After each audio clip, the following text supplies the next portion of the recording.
Es presidente del Consejo Directivo del Colegio de Arquitectos del Estado de México. Bienvenido, gracias por atender al auditorio de Mega Noticias. Muchísimas gracias, a sus órdenes. Hemos recibido muchas preguntas de la audiencia sobre cómo evaluar los daños del sismo en sus casas, departamentos, oficinas, etcétera. Presidente, ¿cuáles son las señales de alerta y qué tenemos que hacer en todo caso? Antes de iniciar precisamente con esos daños, es importante señalar que la sociedad en general debe de conocer todos los protocolos de acción a seguir antes, durante y después de un evento o de un sismo.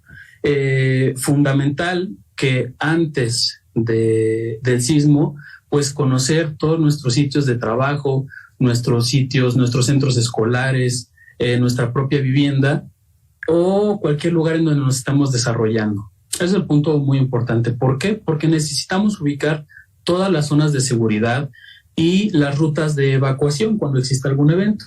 Y tres, muy importante, participar en los simulacros que se organizan de manera periódica o en las fechas especiales. ¿Por qué? Porque esto permite que actuemos de manera mucho más efectiva ante un evento. Y como una recomendación muy esencial, conocer los números de emergencia o los números de las coordinaciones de protección civil para que en dado caso de que tengamos que hacer una llamada, pues hacerlo también de manera efectiva. Durante el sismo, pues obviamente hay que mantener la calma y salir de cualquiera de los inmuebles en donde nos encontremos para ubicarnos en las zonas seguras. Una vez que hayamos hecho esto, debemos de dejar pasar el sismo o el evento, seguir manteniendo la calma, y una vez que haya terminado el evento, pues necesitamos verificar al exterior que las fachadas de los inmuebles se encuentren en buenas condiciones. Hay que, de manera general, ubicar los elementos estructurales por fuera, insisto, las traves, las columnas, que no tengan ningún tipo de fisuras o daños por ahí, las uniones de estos elementos, y verificar también que al exterior no se encuentre escombro, no se encuentre polvito, porque finalmente eso es un testigo de que la estructura está trabajando y puede haber tenido algún desgaste, ¿no? También hay que verificar que las puertas abran y cierren con normalidad. Esto nos va a poder garantizar de cierta manera que no existió algún tipo de hundimiento o de asentamiento de la estructura. Si nosotros no encontramos todas estas características al exterior, podemos entrar. Y ahí nuevamente identificar todos los elementos estructurales que podamos ver y que tengamos conocimiento. Las columnas, las traves, las cadenas, los muros de carga y las mismas losas. Hay que verificar que en ninguno de estos elementos, especialmente en las columnas y traves y en sus uniones, no existan fisuras o grietas que estén a 45 grados o de manera diagonal, ¿no? Si vemos de alguna manera que existen estas grietas, pues significa que la estructura está comprometida y pues representa un riesgo al estar dentro, ¿no? En el caso de los muros, hay que verificar también que no existan grietas que nos permitan ver a través de los mismos muros. Si vemos eso, el elemento puede incluso venirse abajo, ¿no? O también verificar que no existan grietas en forma de X sobre los muros de mampostería, porque también corre un riesgo de algún tipo de colapso, ¿no? Ya sea parcial o total del elemento. Si vemos alguno de estos elementos, siempre es de carácter general. Si vemos estos daños, hay que hacer un llamado a las autoridades o a las coordinaciones de protección civil o de algún especialista para que puedan atenderlo o hacer una revisión mucho más minuciosa a esta inspección visual y poder atenderlo de manera muy efectiva. En muchas de las ocasiones tenemos algunos muros divisorios, algunos muros de tabla roca, vemos también desprendimiento de acabados en fachadas, la caída de yesos, por ejemplo. Esos no son elementos estructurales. Podemos dejarlo pasar sin ningún inconveniente, pero sí hay que conocer, si nosotros tocamos con los nudillos los muros y lo escuchamos macizo, ese es un muro de carga. Y si lo escuchamos hueco, es un muro falso o divisorio. Entonces, ahí no vamos a tener ningún problema en poder identificarlo. Entonces, pues yo creo que esos serían los criterios generales. Estamos hablando en la mayoría de los casos de vivienda y comercios, creo yo, que son sistemas constructivos tradicionales para poder identificar algún riesgo. Insisto, si encontramos estas fisuras a 45 grados en los elementos o en los muros, debemos de hacer un llamado a las autoridades o a un especialista para que lo revise. Y ellos ya nos dirán si los daños son moderados, son menores, moderados o severos, para que lo podamos atender mucho mejor, ¿no? Sí, de hecho, desde el 19 de septiembre hay reportes de daños en escuelas y hospitales, lo veíamos en los reportes desde Ciudad de México, en Colima, en Michoacán, pero hasta hoy, después de la réplica de esta madrugada de 6.9 de magnitud, terminaron por clausurar una escuela en Ciudad de México. ¿Cómo podemos evitar exponer a nuestros hijos cuando los llevamos a escuelas que puede ser evidente el daño, pero las autoridades no han determinado que las van a clausurar? ¿O cómo podemos exponernos, evitar quedar expuestos nosotros en los trabajos, en los centros donde permanecemos mucho tiempo y que a lo mejor están comprometidos?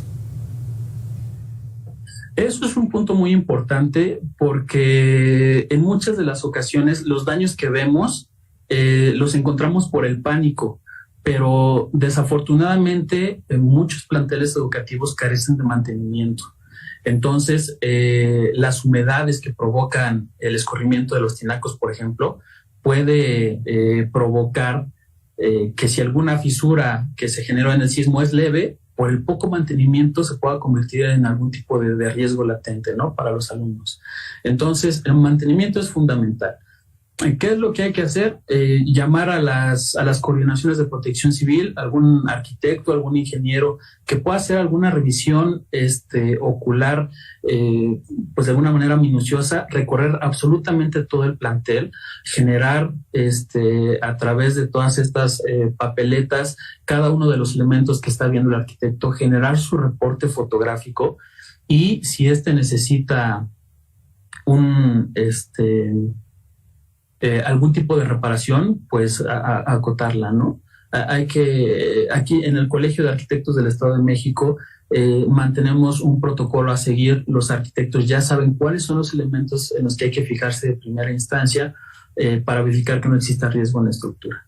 ¿Cuáles son los documentos, en todo caso, y para concluir, que debemos de tener a la mano listos? Porque pues también esto es muy importante.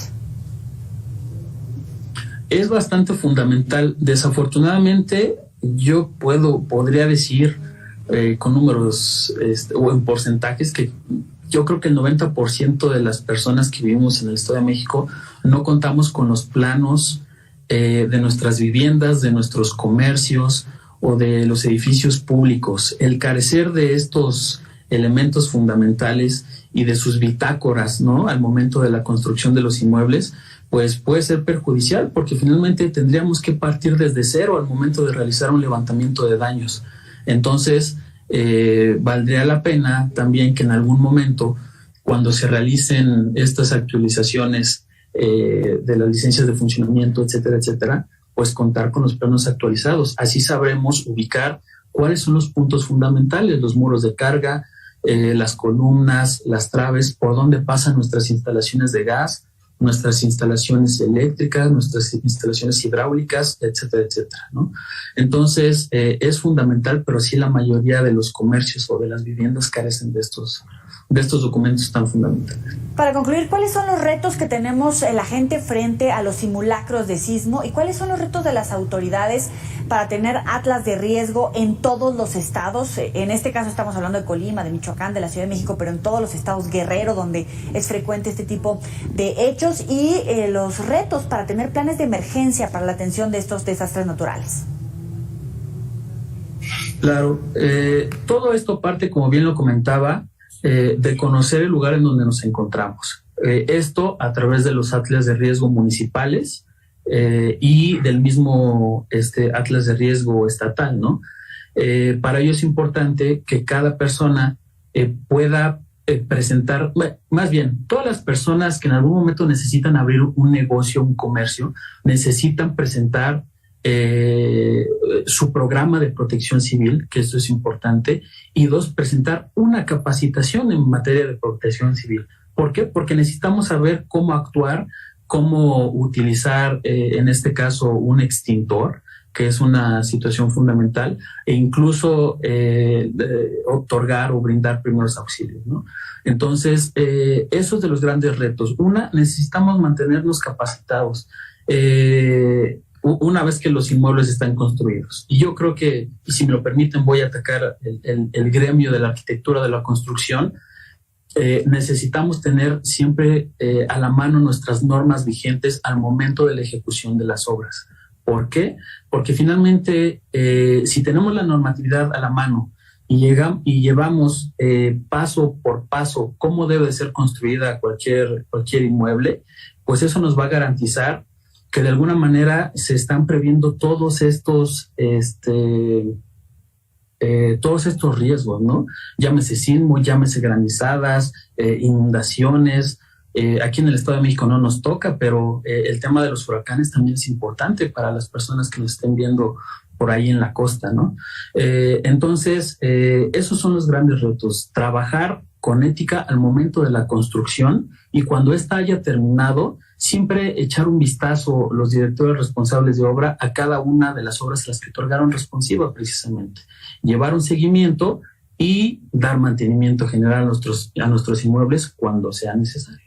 Le agradezco al arquitecto José Manuel Trigos López, presidente del Consejo Directivo del Colegio de Arquitectos del Estado de México. Gracias por estar con nosotros. Muy buena noche. Al contrario, el agradecido soy yo, y que tengan excelente tarde. Hasta luego. Sabe que puede recuperar estas y otras entrevistas en los próximos espacios informativos y en las redes sociales. Esperamos haber atendido todas sus preguntas, sus cuestionamientos, y que esta información le resulte útil o la pueda compartir también, por supuesto, con su gente más allegada.